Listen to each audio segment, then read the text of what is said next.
Hello everyone, Gaming with Big Green, and we're here looking at a Kingdom versus Kingdom strategy guide. Now this is a very good guide. This was made by our friend Blood Drunk. He was the one who gave me the list from Kingdom 33. Now this list he put together is very good. It covers basically top to bottom, basically almost in order what you want to do. So real quick, looking at this list, I don't see like a speed up day. Now it says on day one, try to avoid the big speed ups. Now, according to the chart, we looked at the last couple days and the chart is in the playlist. It suggested pretty much to use the speed up constructions for Monday, research on Tuesday, and troops speed ups on Thursday. That was basically what I got from the chart. Now, again, this is really kind of missing the speed up part of it. It says do not go early on the speed ups, avoid big speed ups early. So again, it said from what I've seen, construction and research you can do on Monday, but research you want to shoot for Tuesday, and your troop one, you want to make sure you save your troop speed ups for Thursday. Okay, so now we're going to start talking about the list. True Gold, that is going to be a very important one. If you guys are level 30, really try to take advantage of this. This will really help your team. This will be like the WoWs really can get a lot of points on. So True Gold is very important. That's what the material you need to get past level 30. Okay, so you really want to come out on number one. Now it says you can use on day 5 if needed as well. So that's always something to keep in mind. Again, Monday you want to make sure you do your intel missions. That's the other thing I don't see on here. Is intel missions are Monday, Wednesday, and Friday. So Monday, Wednesday, Friday, day 1, day 3, and day 5, you want to make sure you do your intel missions. Very important. All right, now we're going back to the stuff we see here. Pet training, okay, that's Wednesday. You want to make sure you do your pet training on Wednesday. All right, very important. Now, hero shards and roulette, that's going to be on Tuesday. You always want to get in the habit of looking for roulette on Tuesdays. That's what day that event comes unlocked, and you need about 35 spins to get a good reward, to get the 35 chest pack from the roulette spins. So shoot for about 35 spins. Each spin is 1,500 crystals. So you're going to need a good amount of crystals to take advantage of this event. But again, you can use the shards as soon as you acquire them on Zoe that day. And I'm going to show you guys real quick coming up. We're going to have some tips at the end of the video from people that shot out in the comments, some really good tips. But I'm also going to have a tip regarding the shards at the end of the video. So stay tuned. So again, we got pet training. Again, why is it on here twice? Sorry, I'm just noticing that. Okay. But basically your pet training you want to do on Wednesday. So like I said, the chart video, I kind of break it down a little bit better. It's going to be the same advice here. So you're basically going to do intel Monday, Wednesday, Friday. You want to do your pet on Wednesday, your construction and your speed up stuff. You want to kind of do that Monday, but except for your troops. You want to save your troop speed ups for Thursday. And then again, if you see on here, below hero development and power boost, all right, you see gathering. Again, gathering we talked about in the other video. You want to do that on Tuesday and Thursday. All right, very important. Now we're going to have a tip for that coming up in this video as well. And this tip you can use in other events. But I also do this with the troops. It's very important. It really gives you an edge in this type of event and stuff like this. It may seem small, but it will also help. And we're going to also have another gathering tip on top of that one at the end of the video as well. So there's a couple things to talk about with this. So again, guys, this list is really good. You guys can refer to this. We also have a chart in the 2 other videos on Kingdom Prep. The chart's very good as well. You guys can see better what day to use certain materials. Now this kind of gives you a breakdown with the green, saying what day is the best, yellow, okay, and red, try not to do. So again, as many strategy guides and tips as I can put out there for you guys, the better I'll feel. And I hope I'm helping people. So we're just going to keep putting anything out there that seems relevant or important. You guys can look this over yourself. Yeah, like I said, you're always welcome to screenshot this, put this in your mailbox or in your personal PMs and refer to it during the time of the event. All right, so now we're going to jump and cover some very important tips. Some tips came from people in the comments, and then there's also a couple tips that we're going to include for this event. Okay, the first tip. Now you can do this with your troop building, and I usually do this on like Hall of Governors when it calls for your troops to be completed, not for the speed ups. I always start stuff prior to reset hitting. I try to time it so that way when restart like kicks off, I get the points within the first hour. You know what I'm saying? Because like when you gather, you can see the times on the left. This would be a good example right here. So like if I send my troops out a half hour before reset or an hour before reset, when reset kicks off, they're going to be coming home and I'm going to get the points from them gathering for that day, not for the prior day when I send them out. You get them when they come home. So as long as you send them out before reset, you can get points as soon as they come home. You know what I'm saying? Like, so that way you don't have to start the event and then send your troops out. You can already have your troops gathering when the event kicks off.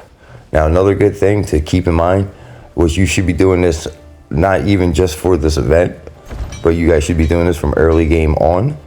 When you're gathering, gather inside your territory.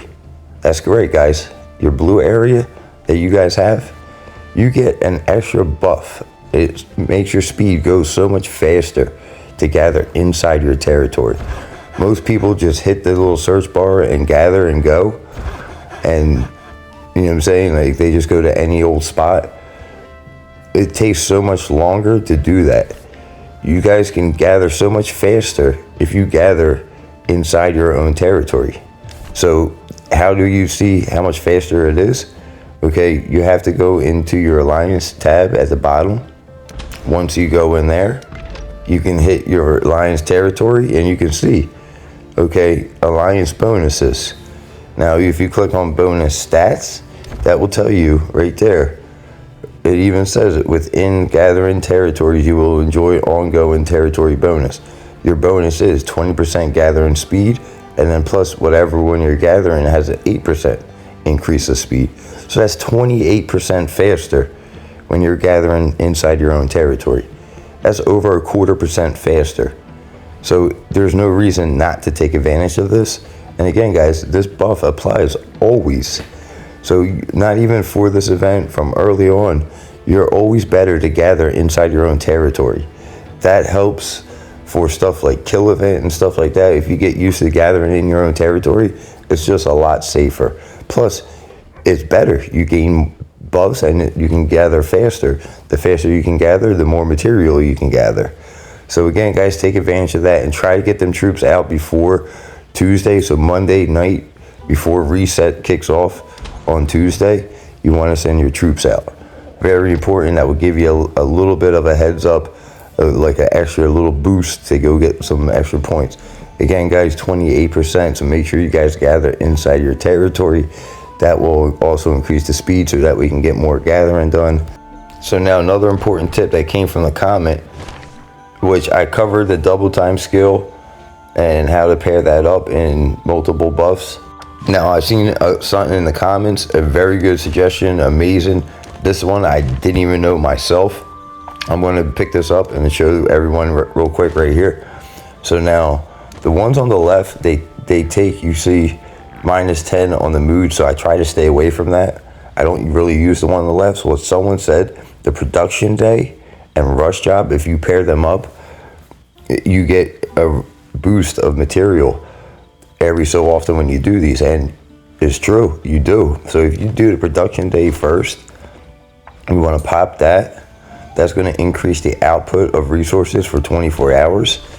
So if you pop that first, and then you will see the little symbols, you go back in and then you do rush job, that will give you a week of material from all your places right here, your outputs. Now, normally I get about 500,000 or less. So I got 1 million 1.1 million bread, 1.1 million wood. So that increased it greatly. So you can get 1 million almost every day just from doing that. So I've definitely lost out materials from not doing that. And it does kind of hit your mood for your citizens. So you want to make sure you're using festival too, to increase their mood as well, to kind of make sure it stables and balances out. But again, very good tip. Thank you for sharing that. I appreciate that. Again, guys, if you guys give us tips down there or ask questions, we will cover them in the video. So now someone asked about shards. They wanted to know the cost of them. Very simple, 5, 15, 40, and 100. So it's not really so much the quantity of shards you need to really upgrade. That's not really the main important thing. The main thing is who you invest your shards into. That's one thing you always want to make sure that you do correctly. Like I said early on in a lot of tip videos, you really don't want to invest your shards into Jabel, because Jabel, you get her shards for free from recruitment heroes. You get that from generation 1 into generation 2. So you don't really need to invest any orange shards into this character right there on the screen, because again, you get them for free from the recruitment heroes. And a lot of times the purple shards early on, when you start off, you're gonna want to try to get your purple shards into the Checo, the purple hair girl. Very important, because like I said, with her being a cavalry and you don't really need her orange shards for that, you're gonna really want to put your orange shards into soul, because you get her shards for free here. Oh, look at that. Okay, when you see stuff like that, that's 10 shards automatically if you already have the character. So I love seeing that. So we just got 10 more shards of that character there. So awesome. Again, we're not going to upgrade her. You can see right here, we got enough to go farther with her, but we're saving everything and anything and everything for this Kingdom prep event. All right, that's what you want to do. You want to make sure that you are 100% prepared. The only thing I'm doing is basically just refreshing my troops and keeping my stuff going in that sense. But everything that I'm getting from this Fight Club event, I'm saving for the event coming. Now, again, early on, this is who you guys want to be investing in. You know what I'm saying? She is the best rally joiner because that skill right there. So early on, it's very good to put your purple shards into her. But you're going to have new characters come along later on. Now, Generation 1, this is who I put my orange shards into. And that will switch when Marlin comes out in Generation 2. Now, this guy right here, you're going to be able to acquire him, but you're going to need the orange shards for him. So again, like I said, it's not how much shards you need to really upgrade. And again, that cost is 5, 15, 40, and 100. They're the only 4 options. So once you start building them, it's going to take a lot of shards to build them. Now, you don't want to use orange shards on her in Generation 2. So if you're saving shards and you hit Generation 2 or you're about to hit Generation 2, do not use orange shards on Zoe. I love Zoe. I want her to be higher up than Marlin, even though Marlin's the better character. But Zoe's easier to acquire her shards if you have crystals. So this event will come out on Tuesday. And again, if you get 35 spins, you can get a lot of shards for her. That's at least 35, and not count whatever you get from the spins and the other chest prior. I believe it's 15 that you also get. So you're talking about almost 50 shards just from that event. So we're going to cover that roulette event. I might do some spins on air to kind of let you guys see my rewards. But we have Kingdom versus Kingdom coming up, guys. I hope some of these tips will help people. And again, very important to keep in mind that you want to try to use certain days to prioritize. Again, Tuesday, Thursday, resource gathering. Wednesday will be pet day. And then also Monday will be construction speed ups. Monday, Wednesday, Thursday, intel missions. So again, keep this going through your head, guys. You want to keep this on repeat with yourselves. All right, pet day Wednesday, resources Tuesday, Thursday, intel Monday, Wednesday, Friday. Construction speed up Monday. Also, you want to try to save your troop speed ups for Thursday. So the last 3 videos, we had the same information repeating. Same thing with this video, and we're going to have much more repeat information coming out as these videos are coming out and the events are going on. Very important. Good luck to everyone. I'll see you all shortly. Thank you.